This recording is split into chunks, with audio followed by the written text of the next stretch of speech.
In this interview, I talked to Shaun McKnight, who's helped manage 3 YouTube channels to get 2 billion views, and we're going to be sharing the principles to help you get the views and grow your channel. Coming up.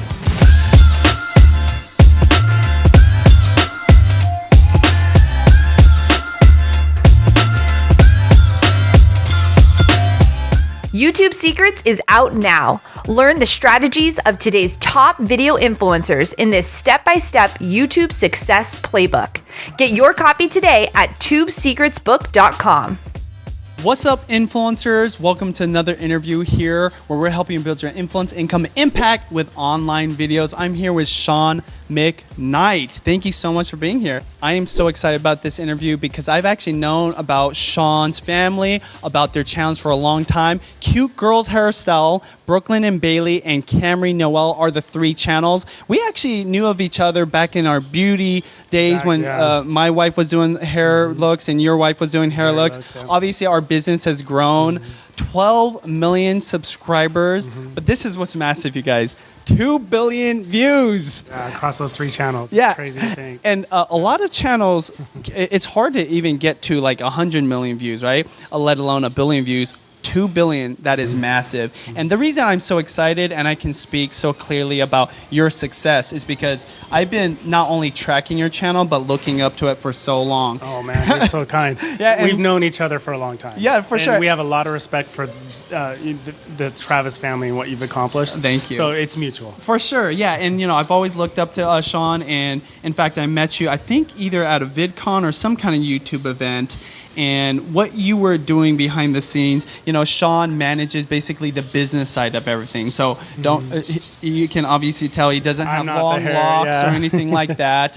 Can you explain to us, Shaun, a little bit about your background, how you guys got started, what your journey's been like, some of the successes you've had, and where you're at today? Sure. So I went to graduate school, have an MBA. In operations management type, general business, international business. It was an international degree that I had. And then I spent 15 years in business development for a NASDAQ listed company. So when Mindy started this, it was just a fluke. It was just, she decided she wanted to document her hairstyle she did on the girls on a blog. One day she had a hairstyle that was really difficult to do with photos, and so we filmed it. And we uploaded it to YouTube, put it on our blog, and didn't even know that there was consumption on YouTube. That's how it started. A lot of blogs started like that, right? Michelle Phan was a blogger and put up her video on her blog. Candy Johnson as well. Yeah, exactly. Tell us a little bit about like where you're at today, because I know you're a very humble person. You've never been very flashy about like your success, but I'm giving you permission right now to talk about some of the things that you guys have been able to accomplish in your YouTube channel experience. Sure. So. The easiest thing for me to talk about, because I don't like to brag about us, but I will brag about my kids. Yeah, every parent does. Right? But so we were the first second generation million subscriber channel on YouTube. So meaning the parents had a channel with over 1 million subscribers, having children who then had 1 million subscribers. That's awesome. And that was something we felt like was kind of officially handing the baton over from our generation, Gen Xers, down to the millennials. And just what my daughters have done, they've done music. Successful there. They're launching a mascara product this next week. It's their own. Congratulations. They formulated it, has a patent on the brush, and they're distributing it on their own. I'm super proud of them. That was their senior project. I mean, my senior project was not that. I don't even know if I had a senior project, actually. And beyond the views and subscribers. So if you guys aren't familiar, Shaun is an amazing businessman, and there's a lot of things I've learned from him that he does behind the scenes. And content is so important. Without content, you don't have a channel. True. But what you do post-upload is also very important. Sometimes can be even more important when you want to have an edge, right, on the competition or be able to like scale up. Can you share with us like some of the things that work for you that maybe some of our viewers who are just starting their channels can apply for their business? Early on it was really easy to answer the 200 comments that somebody would leave on a video, but with the growth it became so difficult to keep up with that, or you're not able to create content. But having that personal connection to somebody who cared enough to leave an engaged comment is important. So we instituted very early on, I'm talking like 2009, what we call Power Hour, where we will stay online for an hour after the upload, and we will comment to as many of the fans as possible.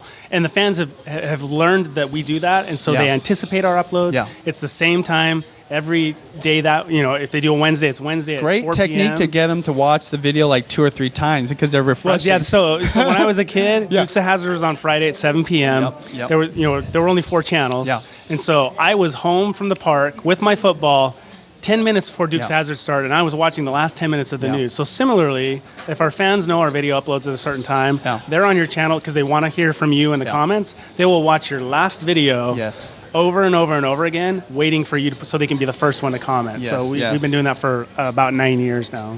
I never knew that. That's amazing. You guys know we preach engagement, right? But we talk about like regularly uploading at the same time. What about regularly engaging with people, right? That is so powerful. I can tell you from personal experience that engagement is what creates not just the connection, but true fans that love and like really look up to you. So thank you so much. Is there any other things that you've done that you feel like people can apply when they're just starting or if they're more established?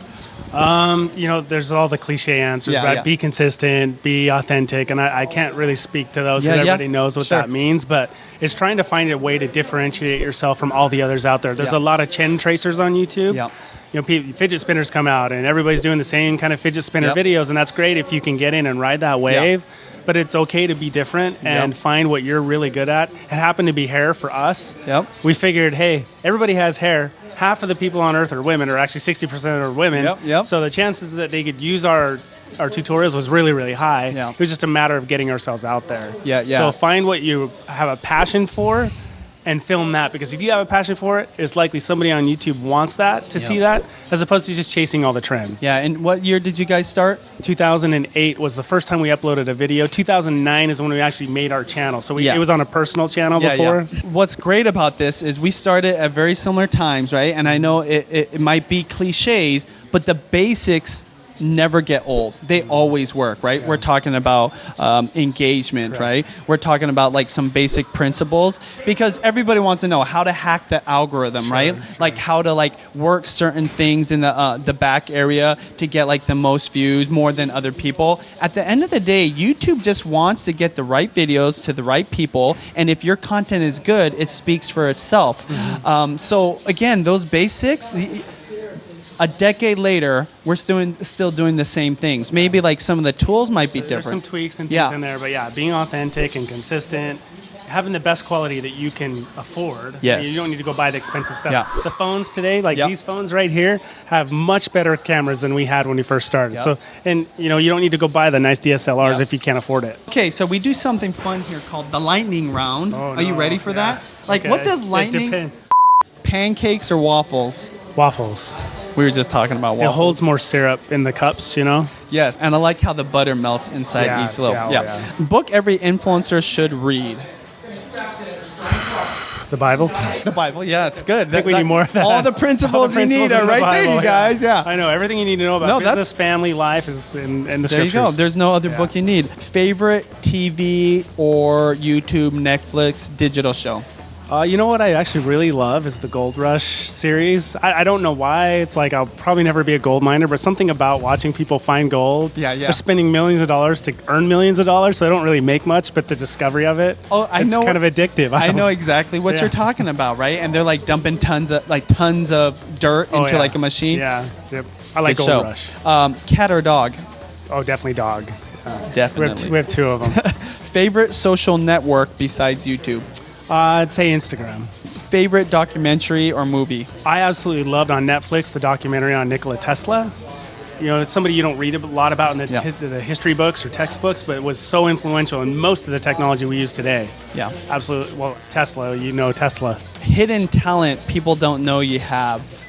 I can still thread the needle. I don't know if I can do it today, but I can thread the needle. You know what I'm talking about? Where you hoop your leg and your arm and you jump through it? Oh, I'm talking 90s dance move? Your must morning rituals. Take the dogs out. Give my son his medicine, because if he doesn't have that, we're in trouble. Brush my teeth for sure. I mean, I don't know that there's anything much different than anybody else. If you could give a TED Talk, what would it be about? I would say thinking of yourself as a brand. How has failure and setbacks set you up in life? Well, I tell people all the time because they're like, how did you and your family do this? And a lot of it's luck and being in the right place at the right time, but it's also accumulation of 1,000+ mistakes. Yeah. Like this didn't come easy. A lot of people judge you and think, oh, it came easy, and no, it was hard, and we made a lot of mistakes and things that I wish I could do over. Yeah. And that's how we became successful. So it's okay to fail. Yep, absolutely. What advice would you give to your 16-year-old self? Have more confidence in yourself. I had a lot of great ideas, but I never felt like I was afraid to share them because I was afraid of rejection. Yeah. I ended up serving a Mormon mission when I was 19 years old, and I learned a lot about rejection through there. So when I came home, it wasn't a problem anymore. But when I was younger, it was something I wasn't really confident in putting myself out there. Do you have a favorite quote you live by? Yes. People are either consumers or creators, and it's up to you to determine where you fall on that scale. Yeah. Love that. Are you a creator? Are you a consumer? Yep. Don't get me wrong. The reason I love that is this. We put out these videos because we want you to watch them and learn from them and do something with them, right? And I love what you say, especially in this day and age right now. Almost everybody is consuming media, other people's media. Correct. Be the person that's creating something that other people watch. There's nothing wrong with it. But the reason we made this channel is because you guys are influencers, if not gonna be influencers, and it's all about that content. There's a lot of people that are first starting their channel, right? What are some of the principles, the tips and tricks, or like pieces of wisdom that you'd want to share with creators who are just starting out so they have the best chance for success? Okay, one obviously is do something you're passionate about and seek out people who have similar interests. Yeah. One thing I tell people all the time is never go negative.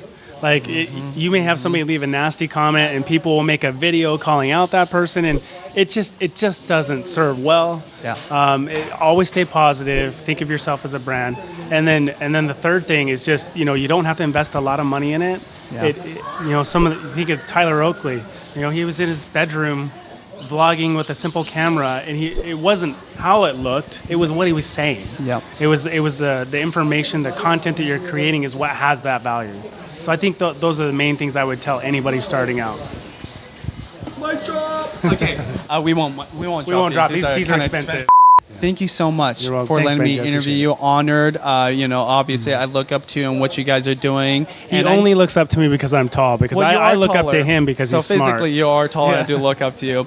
But seriously, you guys, you heard the answers for yourself. Shaun McKnight. If you want to see their channels, we're gonna put them down below. Definitely, any books that they write or come out of their business, you gotta check them out. As always, you guys, here on Video Influencers, helping build your influence, income, and impact with online videos. Talk to you later.